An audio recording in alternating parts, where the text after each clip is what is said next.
Hi everyone, I'm Haz and welcome to another episode of Games That Inspire Me as a Game Director. Today I've got the Mega Drive up and I've got my Mega Drive games, and the game I'm going to be playing today on my Sega Mega Drive, Sega Genesis for the US listeners, is Mercs. This game, man, I spent so much time in the arcades in Margate playing this game, and I'm going to be playing the Mega Drive version. Let's go to the back. I always do this in the Mega Drive games, is I always just give a lot of love about the artwork. I mean, the artwork is just, I just love it. This is the kind of classic late 80s, early 90s action movie, Chuck Norris, Steven Seagal kind of vibe here with the muscles and everything, Jean-Claude Van Damme style. But you really get a sense, and I love about the artwork is that you really get a sense of what the game is just by looking at that poster. You know there's going to be helicopters, there's going to be a lot of action, there's tanks, it's military, it's mercenary style. You can learn a lot by just looking at the way they did the artwork back in the day. A little bit of story here. You're a merc, professional mercenary, now must run secret missions for the US government in areas where fighting so intense and no ordinary soldier would go to. Love the simple synopsis as well. Okay, let's look at the manual first. So I think the manual is just really just a couple of pages long. It's just pretty much showing you. So, bit of story, controls here. There you go. Zoom in. There's the controls here. Well, it's going to tell you about this awesome game. Well, I'm going to be playing the Mega Drive version. This game was released in '91 on the Mega Drive, but before then it was in the arcades for several years. It was what you call a typical run and gun arcade game developed by Capcom, released on the Mega Drive by Sega. And in Japan, this game on the arcade was actually known as Senjo no Okami 2 in Japan.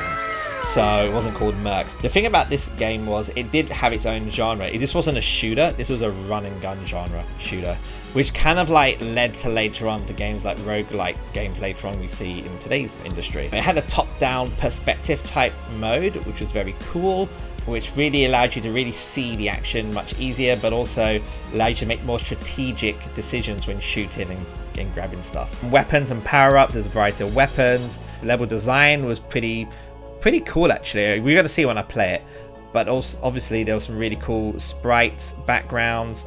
This actually had really good reviews as well, which like obviously lots of the arcade players loved.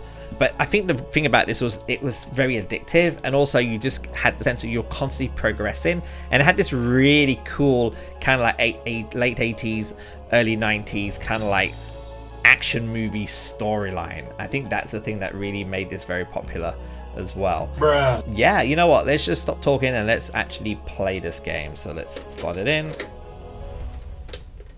Okay, and let's power it up. Let's get off my trusty Mega Drive controller. Let's go.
got a tank problem, pal.